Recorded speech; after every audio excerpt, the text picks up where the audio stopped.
Hello, welcome to Imran's academy. ഞാൻ കുറച്ച് നാളായിട്ട് കൂടുതലും മെഡിക്കൽ സർജിക്കലിന്റെ വീഡിയോസ് ആണ് യൂട്യൂബിൽ അപ്ലോഡ് ചെയ്തുകൊണ്ടിരുന്നത്. സോ ഞാൻ വിചാരിച്ചു ഇന്ന് ചൈൽഡ് ഹെൽത്ത് നഴ്സിംഗിൽ നിന്ന് കുറച്ച് ക്വസ്റ്റ്യൻസും കുറച്ച് ടോപ്പിക്സും നിങ്ങൾക്ക് വേണ്ടി ഡിസ്കസ് ചെയ്യാമെന്ന്. അപ്പോൾ ആ വീഡിയോയിലോട്ട് പോകുന്നതിന് മുമ്പ് കുറച്ച് ജനറൽ ആയിട്ടുള്ള കാര്യങ്ങളും കൂടെ പറഞ്ഞിട്ട് നമുക്ക് വീഡിയോ സ്റ്റാർട്ട് ചെയ്യാം.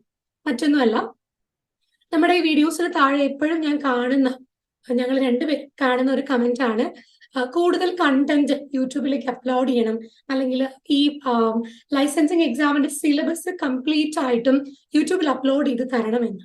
ഓക്കെ, നിങ്ങൾ എല്ലാവരും തന്നെ ഇപ്പം ലൈസൻസിങ് എക്സാമിന് പ്രിപ്പയർ ചെയ്യുന്ന ഒരു കുട്ടിയാണെങ്കിൽ ഒബ്വിയസ്ലി നിങ്ങൾ പ്രൊമട്രിക് എക്സാമിന്റെ സിലബസ് കണ്ടിട്ടുണ്ടായിരിക്കും. അത് കുറച്ച് വാസ്റ്റ് ആയിട്ടുള്ള ഒരു സിലബസ് ആണ്. അതായത് നമ്മൾ 45 ദിവസത്തോളം നമ്മൾ continuous class means theory full എടുക്കുവാണെങ്കിൽ 45 ദിവസം ഒരു ദിവസം 2 സെഷൻ വെച്ചിട്ട് എടുത്താലാണ് ഈ പോർഷൻസ് നമുക്ക് കംപ്ലീറ്റ് ചെയ്യാൻ പറ്റുന്നത്. ഓക്കെ, അപ്പൊ അത് കംപ്ലീറ്റ് യൂട്യൂബിലേക്ക് വീഡിയോസ് ആയിട്ട് അപ്ലോഡ് ചെയ്യുക എന്ന് പറഞ്ഞാൽ ഒരു ഷോർട്ട് പീരീഡ് ഓഫ് ടൈമിൽ പോസിബിൾ ആയിട്ടുള്ള കാര്യമല്ല. അത് നിങ്ങൾക്കും അറിയാമായിരിക്കും. നമ്മൾ യൂഷ്വലി ചെയ്യുന്നത് നമ്മുടെ സബ്സ്ക്രൈബേഴ്സിന് വേണ്ടിയിട്ട് റാൻഡം ആയിട്ട് കുറച്ച് ഇമ്പോർട്ടൻ്റ് ആയിട്ടുള്ള ടോപ്പിക്സ് ചൂസ് ചെയ്യുന്നു, അത് ഞങ്ങൾ പ്രിപ്പയർ ചെയ്ത് വീഡിയോ ആക്കി യൂട്യൂബിൽ അപ്ലോഡ് ചെയ്യുന്നു. അപ്പൊ ഈ കൂടുതൽ കണ്ടന്റ് ആവശ്യപ്പെടുന്ന അല്ലെങ്കിൽ യൂട്യൂബ് വീഡിയോസിനെ മാത്രം ഡിപ്പെൻഡ് ചെയ്ത് എക്സാം എഴുതുന്ന കുട്ടികളോട് എനിക്ക് പറയാനുള്ളത്, you should definitely attend an online coaching. നമ്മുടെ ഏതെങ്കിലും ഒരു കോച്ചിങ്ങും കൂടെ നിങ്ങൾ എടുക്കണം. പലപ്പോഴും പല വീഡിയോസിന്റെ കൂടെ ഞാൻ ഈ ഒരു ഇൻഫർമേഷൻ പറഞ്ഞിട്ടുള്ളതാണ്. നമുക്ക് 3 തരം ബാച്ചുകളുണ്ട്. We have 45 days regular class, 45 ദിവസത്തെ ഒരു റെഗുലർ സെഷൻ ഉണ്ട്. ഇനി അത് പോസിബിൾ അല്ലെങ്കിൽ 20 days ഇന്റൻസീവ് കോഴ്സ് ഉണ്ട്. അതും പോസിബിൾ അല്ലാത്തവർക്ക് വളരെ ഷോർട്ട് പീരീഡ് ഓഫ് ടൈമിൽ എക്സാം എഴുതേണ്ടി വരുന്നവർക്ക് വേണ്ടി we have A revision session. അത് 10 days കൊണ്ട് കംപ്ലീറ്റ് ചെയ്യും.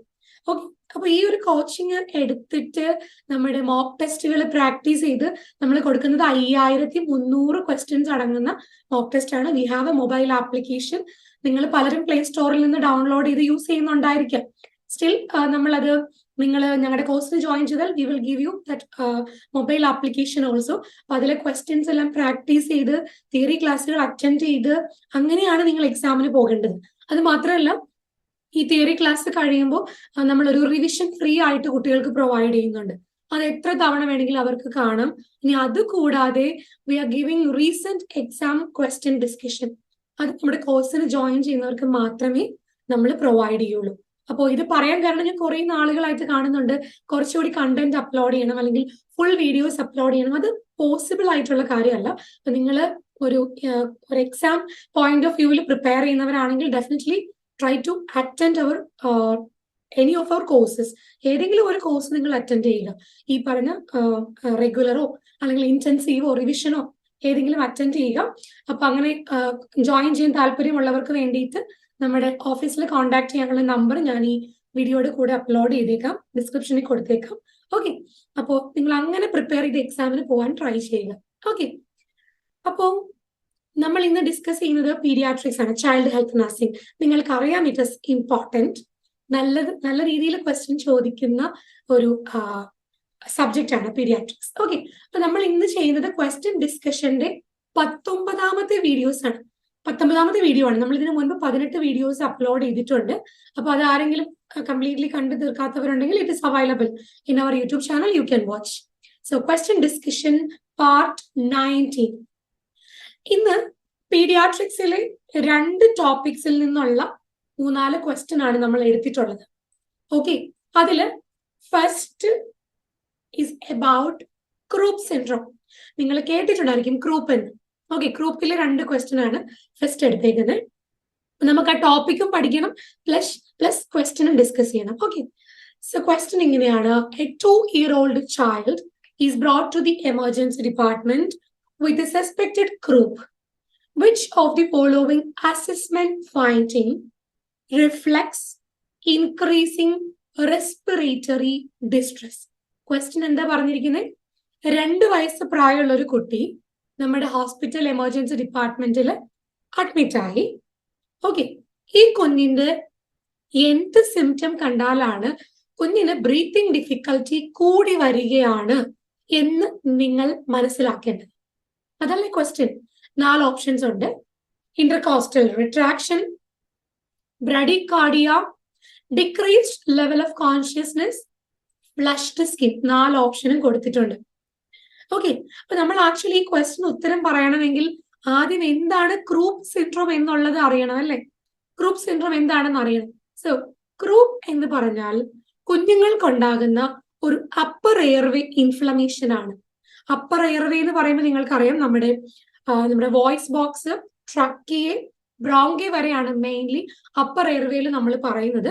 ഇതിൽ ഏറ്റവും ടോപ്പ് റീജിയൻ, അതായത് നമ്മുടെ ലാറിങ്സ്, വോയിസ് ബോക്സ് എന്നീ റീജിയൻസിൽ ഇൻഫ്ലമേഷൻ ഉണ്ടാക്കുന്ന ഒരു അസുഖമാണ് ക്രൂപ്പ് എന്ന് പറയുന്നത്. ഓക്കെ, സോ ഈ ക്രൂപ്പ് കോസ് ചെയ്യുന്നത് ഒരു വൈറസ് ആണ്. ആ വൈറസിന്റെ പേര് ഞാൻ ഇവിടെ കൊടുത്തിട്ടുണ്ട്. That is mainly para influenza virus. അപ്പം ഈ പാരാ ഇൻഫ്ലുവൻസ വൈറസ് കുഞ്ഞുങ്ങളെ അറ്റാക്ക് ചെയ്ത് കഴിയുമ്പോൾ അവരുടെ അപ്പർ എയർവേക്ക് പെട്ടെന്ന് സഡൻ ആയിട്ടൊരു ഇൻഫ്ലമേഷൻ വരും. Sudden inflammation of the upper airway. Okay, so ഈ ക്രൂപ്പ് വന്നു കഴിഞ്ഞാൽ ഇതിലെ കുഞ്ഞുങ്ങൾക്ക് ഏറ്റവും കൂടുതൽ ഉണ്ടാകുന്ന പ്രോബ്ലം ബ്രീത്തിങ് ഡിഫിക്കൽറ്റി ആണ്. ഓക്കെ, അപ്പൊ നമ്മൾ ആക്ച്വലി ഇവിടെ കാണുന്നത് ക്രൂപ്പ് വന്നിട്ടുള്ള ഒരു കുഞ്ഞിന്റെ എയർവേയുടെ പിക്ചർ ആണ്. ഫസ്റ്റ് നിങ്ങൾ കാണുന്നത് ഒരു ഹെൽത്തി എയർവേ ആണ്. ഓക്കെ, ഇത് റൗണ്ട് ഇൻ ഷേപ്പ്, നല്ല ഡയലേറ്റഡ് ആയിട്ടാണ് ഇരിക്കുന്നത്. നല്ലപോലെ സ്പേസ് ഉണ്ട്, എയർ കയറി ഇറങ്ങി പോകാൻ സ്പേസ് ഉണ്ട് അല്ലെ ഇതില്. സെക്കൻഡ് പിക്ചറിൽ നിങ്ങൾ കാണുന്നത് ക്രൂപ്പ് വന്നിട്ടുള്ള ഒരു കുട്ടിയുടെ എയർവേ ആണ്. ഹിയർ യു ക്യാൻ സീ ഈ എയർവേ എന്ത് സംഭവിച്ചു, ഇൻഫ്ലമേഷൻ വന്നിട്ട് നാരോ ആയി പോയി. So this is what is happening mainly in croup. Okay, അപ്പൊ ക്രൂപ്പ് വന്നു കഴിഞ്ഞാൽ ഞാൻ പറഞ്ഞു ബ്രീത്തിങ് ഡിഫിക്കൽറ്റി ഉണ്ടാകും. ബ്രീത്തിങ് ഡിഫിക്കൽറ്റി ഉള്ളപ്പോൾ നമുക്ക് കാണാൻ കഴിയുന്ന ഒരു മേജർ ഫൈൻഡിങ്, ഒരു സിംറ്റം ആണ് റെസ്പിറേറ്ററി റിട്രാക്ഷൻസ് എന്ന് പറയും. സ്പെഷ്യലി പീഡിയാട്രിക്സിന്റെ കേസിലാണ് നമ്മൾ ഈ ചെസ്റ്റ് റിട്രാക്ഷൻ അല്ലെങ്കിൽ റെസ്പിറേറ്ററി റിട്രാക്ഷൻസ് നോക്കുന്നത്. അപ്പോൾ കോമൺലി ഒരു കുഞ്ഞിന് ഏതൊക്കെ സൈറ്റിലാണ് റെസ്പിറേറ്ററി റിട്രാക്ഷൻസ് വരുന്നത് എന്നുള്ളതാണ് ഇവിടെ പിക്ചറിൽ നിങ്ങളെ കാണിച്ചിരിക്കുന്നത്. ഇത് വളരെ ഇമ്പോർട്ടന്റ് ആണ്. നമ്മൾ പീഡിയാട്രിക്സിൽ ന്യൂബോൺ കെയർ എന്ന് പറയുന്ന ഇനീഷ്യൽ പോർഷൻ തൊട്ട് ഞാൻ കുട്ടികളെ പഠിപ്പിക്കുന്ന ഒരു പോർഷനാണ് ഈ റെസ്പിറേറ്ററി റിട്രാക്ഷൻ. ഓക്കെ, അപ്പൊ ഇവിടെ നോക്കിക്ക് മെയിൻ ആയിട്ട് നമുക്ക് കാണാം ഈ പിങ്ക് ഷെയ്ഡിൽ കൊടുത്തിരിക്കുന്ന ഏരിയസിലാണ് മെയിൻലി നമ്മൾ റിട്രാക്ഷൻസ് കാണുന്നത്. First site is supraclavicular region എന്ന് പറഞ്ഞാൽ നമ്മുടെ ക്ലാവിക്കൽ ബോൺ അല്ലെങ്കിൽ ബ്യൂട്ടി ബോണിന് മുകളിൽ നമ്മൾ പിടിച്ചു നോക്കുമ്പോൾ നമുക്കറിയാം കുറച്ചൊരു മസിൽ ടിഷ്യൂ ഉള്ള ഏരിയ ആണ്. ഈ ഭാഗം നല്ല ബ്രീത്തിങ് ഡിഫിക്കൽറ്റി ഉള്ള കുഞ്ഞുങ്ങൾക്ക് ഉള്ളിലേക്ക് കുഴിഞ്ഞിരിക്കുന്നതായിട്ട് കാണാൻ പറ്റും. Supraclavicular site for retraction. Okay, second site is suprasternal. നമ്മൾ തൊണ്ടക്കുഴി എന്ന് മലയാളത്തിൽ പറയും. In between the clavicle bone there is also depression. നിങ്ങൾക്ക് ടച്ച് ചെയ്ത് നോക്കിയാൽ അറിയാം, മസിൽസ് ആണ് അവിടെ ഉള്ളത്. ഇറ്റ് വിൽ ഓൾസോ റിട്രാക്ട്, ഉള്ളിലേക്ക് കുഴിഞ്ഞിരിക്കും. ഓക്കെ, രണ്ട് സൈറ്റ് ആയി. തേർഡ് സൈറ്റ് ഇന്റർകോസ്റ്റൽ എന്ന് പറഞ്ഞാൽ ഇൻ ബിറ്റ്വീൻ ദ റിബ്സ്. നമുക്ക് അത്ര ഈസി ആയിട്ട്, ഒരു അഡൽറ്റിന് അത്ര ഈസി ആയിട്ട് ഇന്റർകോസ്റ്റൽ റീജിയൻ കണ്ടുപിടിക്കാൻ പറ്റില്ല. കാരണം നമ്മൾ കുറച്ച് ചബ്ബി ആയിരിക്കും, കുറച്ച് ഫാറ്റ് ടിഷ്യൂസ് ഒക്കെ കൂടുതലുണ്ട്. പക്ഷെ കുട്ടികൾക്ക് അങ്ങനെയല്ല, അവർക്ക് വളരെ ഈസി ആയിട്ട് നമുക്ക് ഈ ഇന്റർകോസ്റ്റൽ സൈറ്റ് കണ്ടുപിടിക്കാനായിട്ട് പറ്റും. Okay, then fourth site is substernal. Substernal means sternum തീരുന്ന സ്ഥലം. sternum തീരുന്നിടത്ത് if there is a retraction, that is substernal retraction. And finally subcostal. Subcostal means നമ്മുടെ റിബ്സ് തീരുന്ന രണ്ട് സൈഡിലും. ഓക്കെ, അപ്പൊ ഇത്രയും ഏരിയാസിലാണ് മെയിൻലി ഒരു കുഞ്ഞിന് ബ്രീത്തിങ് പ്രോബ്ലം ഉണ്ടെങ്കിൽ, ബ്രീത്തിങ് ഡിഫിക്കൽറ്റി ഉണ്ടെങ്കിൽ റിട്രാക്ഷൻസ് നമുക്ക് കാണാൻ പറ്റുന്നത്. ഇനി ഇതിൽ തന്നെ ഈ പറഞ്ഞ 5 സൈറ്റിൽ തന്നെ ഏറ്റവും ഐഡിയൽ ആയിട്ട് നമ്മൾ പറയുന്ന 2 സൈറ്റുകളാണ് സബ്സ്റ്റേർണൽ റീജിയണും സബ് കോസ്റ്റൽ റീജിയണും. പല ക്വസ്റ്റ്യൻ പേപ്പറിൽ ഞാൻ കണ്ടിട്ടുണ്ട് which is ideal site to check respiratory retraction. ഏറ്റവും ഐഡിയൽ ആയിട്ടുള്ളത് സബ്സ്റ്റേർണൽ ആൻഡ് സബ് കോസ്റ്റൽ റീജിയണിലെ റിട്രാക്ഷൻസ് ചെക്ക് ചെയ്യുക എന്നുള്ളതാണ്. ഓക്കെ, അപ്പൊ ക്രൂപ്പ് സിൻഡ്രോം വന്നാൽ നല്ല റെസ്പിറേറ്ററി ഡിഫിക്കൽറ്റി ഉണ്ടെന്ന് ഞാൻ പറഞ്ഞു. അങ്ങനെയാണെങ്കിൽ ഒബ്വിയസ്ലി അവിടെ എന്ത് ഫൈൻഡിങ് ഉണ്ടാകും, റിട്രാക്ഷൻസ് ഉണ്ടാകും അല്ലെ.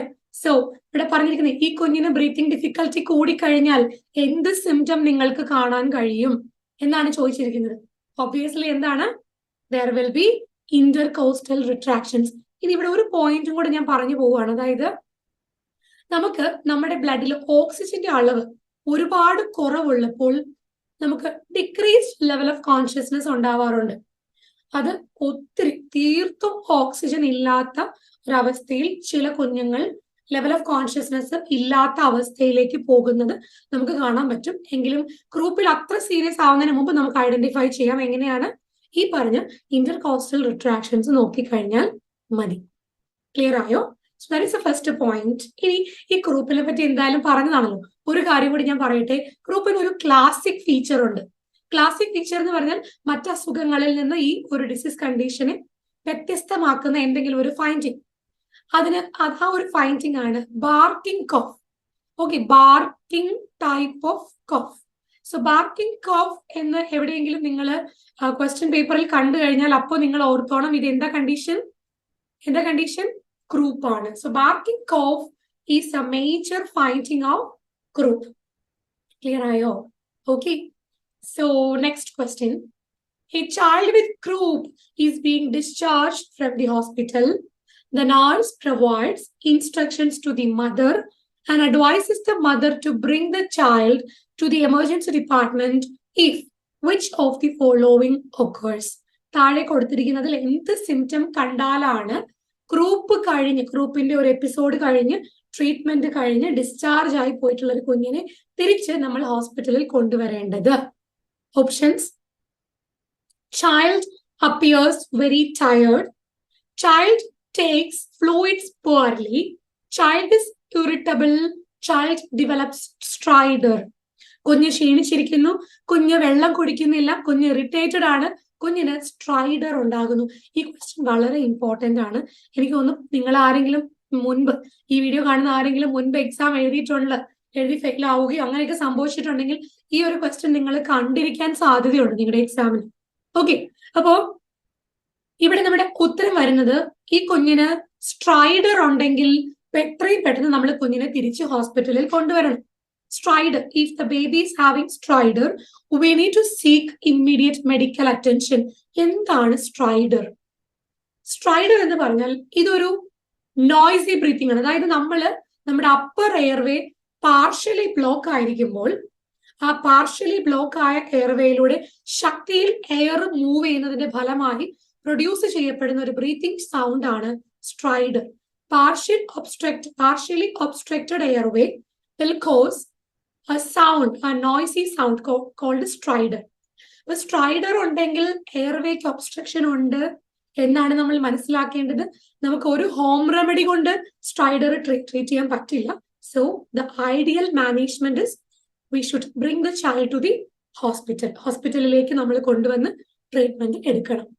ഓക്കെ, അപ്പം ഇപ്പം ഈ ഗ്രൂപ്പിൽ മാത്രമല്ല മറ്റേതെങ്കിലും വേറെ കണ്ടീഷൻസ് ഉണ്ട്. ലൈക്ക് നമുക്ക് പഠിക്കാനുള്ള എപ്പിഗ്ലോട്ടൈറ്റിസ് അല്ലെങ്കിൽ ഗ്ലോട്ടൈറ്റിസ് പോലുള്ള കണ്ടീഷൻസിലാണെങ്കിലും സ്ട്രൈഡർ ഇൻഡിക്കേറ്റ് ചെയ്യുന്നത് നിങ്ങളുടെ എയർവേ ഒബ്സ്ട്രക്റ്റഡ് ആണെന്നാണ്.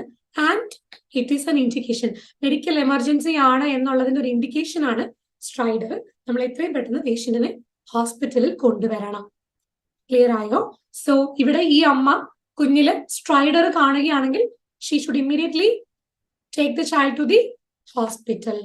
ഓക്കെ, അടുത്ത question. A nurse is caring for an 8-year-old male with cystic fibrosis. ഗ്രൂപ്പിനെ പറ്റി അല്ല കേട്ടോ, വേറൊരു കണ്ടീഷൻ ആണ്. Cystic fibrosis. Based on the nurse's understanding of the disease, what nursing intervention should the nurse expect to perform? ഈ question ഉത്തരം പറയണമെങ്കിൽ നമ്മൾ ആദ്യം എന്തറിയണം? സിസ്റ്റിക് ഫൈബ്രോസിസ് എന്താണെന്ന് അറിയണം. 8 വയസ്സ് പ്രായമുള്ള ഒരു കുഞ്ഞിന് സിസ്റ്റിക് ഫൈബ്രോസിസ് ആണ്. ഓക്കെ, നഴ്സിന് അസുഖത്തെ പറ്റിയുള്ള അണ്ടർസ്റ്റാൻഡിങ്ങിന്റെ ബേസിസിൽ ഏത് ഇന്റർവെൻഷൻ പെർഫോം ചെയ്യേണ്ടി വരും എന്നാണ് നഴ്സ് മനസ്സിലാക്കേണ്ടത്. അതാണ് ക്വസ്റ്റ്യൻ. ഓപ്ഷൻസ് ഇങ്ങനെയാണ്: സോഡിയം ഫ്ലൂയിഡ് ഇൻടേക്ക് റെസ്ട്രിക്ട് ചെയ്യണം, ആന്റി ഡയേറിയൽ മെഡിക്കേഷൻസ് കൊടുക്കണം, പോസ്റ്ററൽ ഡ്രെയിനേജിന് ശേഷം കോഫിംഗ് ഡിസ്കറേജ് ചെയ്യണം, ഓരോ മീലിന്റെയും കൂടെ പാൻക്രിയാറ്റിക് എൻസൈംസ് അഡ്മിനിസ്റ്റർ ചെയ്യണം. ഇതും എനിക്ക് തോന്നുന്നു നല്ല റിപ്പീറ്റഡ് വാല്യൂ ഉള്ള ഒരു ക്വസ്റ്റ്യൻ ആണ്. പല തവണ പല കുട്ടികളും എക്സാം കഴിയുമ്പോൾ ഇങ്ങനെ പറഞ്ഞിട്ടുണ്ട്, ഈ ക്വസ്റ്റ്യൻ ചോദിച്ചിട്ടുണ്ടായിരുന്നു. ഓക്കെ, അപ്പൊ അതിന് മുൻപ് What is cystic fibrosis? Cystic fibrosis ഒരു ഇൻഹെറിറ്റഡ് ഡിസോർഡർ ആണ്. എന്ന് പറഞ്ഞാൽ ഹെറിഡിറ്ററി ആയിട്ട് അച്ഛനും അമ്മയ്ക്കും ഈ പറഞ്ഞ അസുഖ സംബന്ധമായിട്ടുള്ള എന്തെങ്കിലും കാര്യങ്ങൾ ഉണ്ടെങ്കിൽ കുഞ്ഞുങ്ങളിലേക്ക് വരുന്ന ഒരു കണ്ടീഷനാണ് സിസ്റ്റിക് ഫൈബ്രോസിസ്. ഇവിടെ സംഭവിക്കുന്നത് നമ്മുടെ ബോഡിയിൽ സെക്രീഷൻസ് ഉണ്ടാക്കുന്ന സെല്ലുകളെ അഫക്റ്റഡ് ആകും. ഓക്കെ, ഫോർ എക്സാമ്പിൾ ഇപ്പൊ നമ്മുടെ ബോഡിയിൽ ഡൈജസ്റ്റീവ് എൻസൈംസ് പ്രൊഡ്യൂസ് ചെയ്യുന്ന കോശങ്ങൾ ഉണ്ടാകും, സ്വെറ്റ് പ്രൊഡ്യൂസ് ചെയ്യുന്ന കോശങ്ങൾ ഉണ്ടാകും, മ്യൂക്കസ് പ്രൊഡ്യൂസ് ചെയ്യുന്ന കോശങ്ങൾ ഉണ്ടാകും, ടിഷ്യൂസ് ഉണ്ടാകും. സോ ഇവയ്ക്കെല്ലാം ഡാമേജ് സംഭവിച്ചിട്ട് ഞാൻ ഇപ്പൊ പറഞ്ഞ ഈ സ്വെറ്റ്, മ്യൂക്കസ്, ഡൈജസ്റ്റീവ് എൻസൈംസ് എന്നിവയെല്ലാം കട്ടികൂടി പോകുന്ന ഒരവസ്ഥയാണ് സിസ്റ്റിക് ഫൈബ്രോസിസ്. ഓക്കെ, അപ്പൊ മെയിൻ ആയിട്ടും സ്വെറ്റ്, മ്യൂക്കസ്, ഡൈജസ്റ്റീവ് എൻസൈംസ്. അപ്പോൾ നമ്മള് ഒന്നുകൂടി ഞാൻ പറയാം, ഇത് ഹെറിഡിറ്ററി ആണ്. ഓക്കെ, ഹെറിഡിറ്ററി ആയിട്ടാണ് വരുന്നത്. എന്തൊക്കെ സെക്രീഷൻസിനെ അഫക്ട് ചെയ്യും? സ്വെറ്റ്, മ്യൂക്കസ്, ഡൈജസ്റ്റീവ് എൻസൈംസ് എന്നീ സെക്രീഷൻസിനെയാണ് മെയിൻലി ഇത് അഫക്ട് ചെയ്യുന്നത്. ഓക്കെ, അപ്പൊ യൂഷ്വലി നമ്മള് സിസ്റ്റിക് ഫൈബ്രോസിസിൽ പറയുന്ന ഒന്ന് രണ്ട് കാര്യങ്ങളാണ്. ഒന്ന്, ഇവർക്ക് റെസ്പിറേറ്ററി സെക്രീഷൻസിന് കട്ടി കൂടുതലായിരിക്കും. രണ്ട്, ഇവരുടെ ഡൈജസ്റ്റീവ് എൻസൈംസ് എല്ലാം തിക്കായി പോകും. എന്ന് പറഞ്ഞാൽ നല്ല രീതിയിൽ ഭക്ഷണവുമായിട്ട് ഡൈജസ്റ്റീവ് എൻസൈംസ് മിക്സ് ആകാൻ ബുദ്ധിമുട്ടാണ്, സ്പെഷ്യലി പാൻക്രിയാറ്റിക് എൻസൈംസ്. നമ്മൾക്കറിയാം പാൻക്രിയാസ് പ്രൊഡ്യൂസ് ചെയ്യുന്ന അമിലേസ്, ലിപ്പേസ്, പ്രോട്ടീസ് എന്നീ എൻസൈംസ് നമുക്ക് മെയിൻ ആയിട്ടും നമ്മുടെ പ്രോട്ടീൻ, കാർബോഹൈഡ്രേറ്റ്, ഫാറ്റ് എന്നിവയെ ഡൈജസ്റ്റ് ചെയ്യാൻ വളരെ അത്യാവശ്യമാണ്. ഈ എൻസൈംസ് ഒന്നും പ്രോപ്പർ ആയിട്ട് നമ്മുടെ ഫുഡുമായിട്ട് മിക്സ് ചെയ്യത്തില്ല, കാരണം ഇത് തിക്കായി പോയി. ഓക്കെ, അപ്പൊ നമ്മൾ എന്ത് ചെയ്യും? നമ്മൾ കഴിക്കുന്ന ഭക്ഷണം പ്രോപ്പർ ആയിട്ട് ദഹിപ്പിക്കപ്പെടണമെങ്കിൽ ഈ പറഞ്ഞ എല്ലാ ഡൈജസ്റ്റീവ് എൻസൈംസും നമ്മുടെ ബോഡിയിൽ വേണം. So we usually keep pancreatic enzymes with every meal. Patient ഒരു ദിവസം എത്ര തവണ ഭക്ഷണം കഴിക്കുന്നുണ്ടോ അത്രയും തവണ ഫുഡിന്റെ കൂടെ നമ്മൾ പാൻക്രിയാറ്റിക് എൻസൈംസ് കൂടെ കൊടുക്കണമെങ്കിൽ മാത്രമാണ് ഭക്ഷണം ദഹിച്ചു പോവുള്ളൂ. ക്ലിയർ ആയോ? അതുപോലെ ഇവിടെ ഒരു കാര്യം കൂടി ഞാൻ പറയട്ടെ. ഇവിടെ മറ്റുള്ള ഓപ്ഷൻസും കൂടെ എന്തുകൊണ്ടാണ് കറക്റ്റ് ഉത്തരം അല്ലാത്തതെന്നും കൂടെ ഞാൻ പറയാം. First, restrict sodium and fluid. ഈ സിസ്റ്റിക് ഫൈബ്രോസിസ് ഉള്ള ഒരു കുഞ്ഞുങ്ങൾക്ക് ഒരു കുഴപ്പമുണ്ട്. അവരുടെ സ്വെറ്റിലൂടെ ധാരാളം സോഡിയം ക്ലോറൈഡ് നഷ്ടപ്പെടും, സോൾട്ട് ലോസ്. അതുകൊണ്ട് തന്നെ എത്രത്തോളം സോൾട്ട് ആ കുഞ്ഞുങ്ങൾക്ക് ആവശ്യമുണ്ടോ അത്രത്തോളം സോൾട്ട് നമ്മൾ ഡെയിലി സബ്സ്റ്റിറ്റ്യൂഷൻ ആയിട്ട് കൊടുക്കണം, നമ്മുടെ ഭക്ഷണത്തിന്റെ കൂടെയോ അല്ലാതെയോ. As much as salt they want, അവർ എത്രത്തോളം ആവശ്യപ്പെടുന്നുണ്ടോ അത്രത്തോളം സോൾട്ട് കുഞ്ഞുങ്ങൾക്ക് നമ്മൾ കൊടുക്കാം. അപ്പൊ സോഡിയം ഫ്ലൂയിഡ് ഒന്നും റെസ്ട്രിക്ട് ചെയ്യേണ്ട കാര്യമില്ല. ആന്റി ഡയറിയൽ മെഡിക്കേഷൻസിന്റെ ആവശ്യമില്ല. നമ്മൾ ആന്റി ഡയറിയൽ മെഡിക്കേഷൻസിനേക്കാൾ ഉപരി പാൻക്രിയാറ്റിക് എൻസൈംസിനാണ് പ്രിഫറൻസ് കൊടുക്കുന്നത്. Okay, third option, discourage coughing. Postural drainage കഴിഞ്ഞാൽ ആ സ്പ്യൂട്ടം എക്സ്പെക്ടറേറ്റ് ചെയ്യപ്പെടണമെങ്കിൽ കോഫ് ചെയ്യണം, അല്ലേ? ചെയ്യണ്ടേ? വേണം. അപ്പൊ ഡിസ്കറേജ് ചെയ്തിട്ട് കാര്യമുണ്ടോ? ഇല്ല. So the correct answer is administer pancreatic enzymes with every meal. Okay, അടുത്ത question. While providing discharge teaching for the parents of a child newly diagnosed with cystic fibrosis, NARS includes teaching regarding the role of salt in the disease. Which of the following statement by the patient indicates the need for further teaching? Okay, ഒരു കുഞ്ഞിന് cystic fibrosis diagnosed ആയി. അപ്പോ patient പറയുന്ന ഏത് statement കേട്ടാലാണ് further teaching വേണം, അല്ലെങ്കിൽ ഈ patient പറഞ്ഞ സ്റ്റേറ്റ്മെന്റ് തെറ്റാണ്, നമ്മൾ ഇനിയും കൂടുതൽ പഠിപ്പിക്കേണ്ടിയിരിക്കുന്നു എന്ന് നിങ്ങൾ മനസ്സിലാക്കേണ്ടത്. Salty foods may be eaten on occasion. ഉപ്പടങ്ങിയ ഭക്ഷണം ഇടയ്ക്ക് മാത്രം കഴിച്ചാൽ മതി. My child does not need to restrict salt intake. എന്റെ കുഞ്ഞിന് സോൾട്ട് ഇൻടേക്ക് റെസ്ട്രിക്ട് ചെയ്യേണ്ട കാര്യമില്ല. Salt is lost more rapidly in the hot weather. ചൂടുള്ള കാലാവസ്ഥയിൽ ധാരാളം സോൾട്ട് നഷ്ടപ്പെടുന്നു. Salt replacement is not needed every day. എല്ലാ ദിവസവും സോൾട്ട് റീപ്ലേസ്മെന്റ് കൊടുത്തില്ലെങ്കിലും കുഴപ്പമൊന്നുമില്ല. ഓക്കെ, എന്തായിരിക്കും ഉത്തരം? നമ്മൾ ഓൾറെഡി പറഞ്ഞു, സിസ്റ്റിക് ഫൈബ്രോസിസിൽ സ്വെറ്റിലൂടെ ധാരാളം സോൾട്ട് നഷ്ടപ്പെടുന്നു. അങ്ങനെയാണെങ്കിൽ പേഷ്യന്റ് പറഞ്ഞിരിക്കുന്ന ഈ 4 സ്റ്റേറ്റ്മെന്റിൽ ഏതാണ് തെറ്റായിട്ടുള്ള സ്റ്റേറ്റ്മെന്റ്? ഓപ്ഷൻ ഡി ആണല്ലേ.